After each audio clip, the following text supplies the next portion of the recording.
South China सी में घिरा चीन। ड्रैगन के खिलाफ ऑपरेशन चियोंगुंग 2।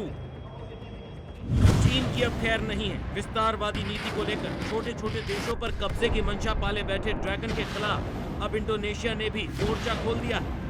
दक्षिण चीन सागर में चीन की आक्रामकता से परेशान इंडोनेशिया तेजी से अपनी सैन्य ताकत बढ़ा रहा है। इसके लिए इंडोनेशिया भारत से ब्रह्मोस मिसाइल की खरीद करने जा रहा है। इतना ही नहीं, इंडोनेशिया ने दक्षिण कोरिया की MSAM-2 चियोंगुंग 2 सिस्टम की खरीद को भी हरी झंडी दे दी है। इंडोनेशिया अब दक्षिण कोरिया से चियोंगुंग 2 मिसाइल प्रणाली खरीदेगा। इसे KMSAM प्रणाली भी कहा जाता है। इसे चीनी लड़ाकू विमानों को नष्ट करने के लिए तैनात किया जाएगा। बैलिस्टिक मिसाइलें और ड्रोन को गिराने में यह सक्षम है।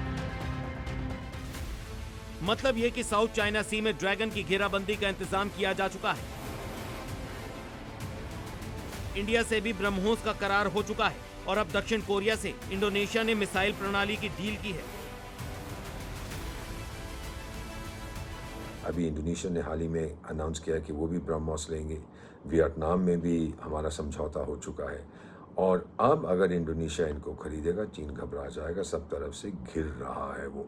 साथ ही में इंडोनेशिया ने कहा है कि मैं एयर डिफेंस सिस्टम भी साउथ कोरिया से ले रहा हूँ। इसका मतलब साउथ कोरिया भी अब इन्वॉल्व हो जाएगा। तो चीन सब तरफ से घिर रहा है।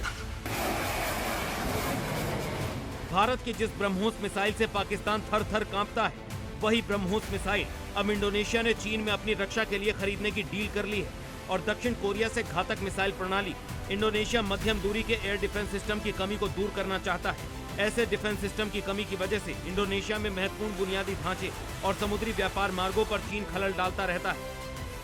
तो ऐसा घमंड जो चीन का था, अब इंडोनेशिया भी जो आसियान का सदस्य है उसको तोड़ने की कोशिश कर रहा है। और अगर चीन ने पंगा लिया आसियान के साथ, तो फिर आसियान इंडोनेशिया के साथ, तो फिर पूरे आसियान के साथ उसके संबंध बर्बाद हो जाएंगे। उसका जो इन्फ्लुएंस है, अभी तक तो वो टॉलरेट कर, चीन को कोई पसंद नहीं करता, लेकिन वो पैसे देता था तो वो खुश थे, ले लेते थे उससे। अब वो समझ गए हैं कि अगर उनको कोई सिक्योरिटी वाला चाहिए, रक्षक चाहिए, सपोर्ट चाहिए, वो भारत है।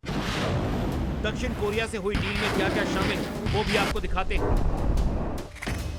प्रस्तावित खरीद पैकेज में engagement control station, multi function radar, vertical launch system, transporter erector launcher, missile transporter वाहन, स्पेयर पार्ट्स की इन्वेंट्री, तकनीकी दस्तावेज, इंटीग्रेटेड लॉजिस्टिक सपोर्ट और टेक्नोलॉजी ट्रांसफर की व्यवस्था शामिल है। इंडोनेशिया चीन से इतना परेशान क्यों है? इसकी बड़ी वजह है मलक्का जलडमरू मध्य और सुंडा जलडमरू मध्य। इंडोनेशिया इन दोनों आर्थिक मार्गों को लेकर चिंतित है। इंडोनेशिया को डर है कि हॉर्मुज स्ट्रेट की तरह यहां भी खतरा पैदा हो सकता है। अगर मलक्का या सुंडा जलडमरू मध्य में रुकावट आती है तो इसके पूरे इंडो पैसिफिक समुद्री व्यापार नेटवर्क पर गंभीर सैन्य और आर्थिक परिणाम हो सकते हैं। इंडोनेशिया 17,000 से अधिक द्वीपों में फैला है, जिससे यहाँ radar coverage, fighter interception coordination और सतह से हवा में मार करने वाली मिसाइलों की तैनाती करना काफी जटिल है। इससे ऐसी कमियां पैदा हुई हैं जिनका फायदा उठाया जा सकता है। यही कारण है कि इंडोनेशिया अपनी सुरक्षा को चाक चौबंद बनाना चाहता है। बहुत से आसियान देश, बल्कि सबसे ज़्यादा आसियान देश जो हैं वो भारत को चाहते हैं। मिसाल के तौर पे इंडोनेशिया ये मिसाइलें ले रहा है, वियतनाम ब्रह्मोस ले रहा है, फिलीपींस ले चुका है, तो 10 में से 3 तो ले चुके हैं। उसके बाद देखिए क्या होता है म्यांमार में या इधर उधर। तो मेरा अपना मानना है कि चीन अब फंस चुका है। भारत की ब्रह्मोस मिसाइल का इंडोनेशिया लोहा मान चुका है और चीन से अपनी सुरक्षा के लिए इसे खरीदने जा रहा है। यानी अब भारत की ब्रह्मोस मिसाइल और दक्षिण कोरिया का चियोंगुंग 2 मिसाइल प्रणाली सिस्टम चीन की आंख की किरकिरी बनने जा रही है। ये दोनों घातक मिसाइल सिस्टम साउथ चाइना सी में ड्रैगन की दादागिरी को रोकेंगे। ब्यूरो रिपोर्ट, ज़ी मीडिया।